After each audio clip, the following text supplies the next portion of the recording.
waxaan baryanayaa Puntland oo xadeero 500 kiiloomitir aan wadaagno waxaan u aragnaa dadka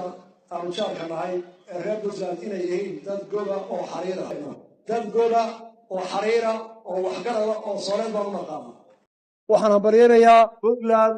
oo xadeero 500 kiiloomitir aan wadaagno waxaan u aragnaa dadka aan jaarka nahay ee reer Puntland inay yihiin dad goba oo xariir ah dad goba oo xariir ah oo waxgarada oo Soomaaliya baan u naqaan waxaan baryanayaa Puntland oo xadeero 500 kiiloomitir aan wadaagno waxaan u aragnaa dadka aan jaarka nahay ee reer Puntland inay yihiin dad goba oo xariir ah dad goba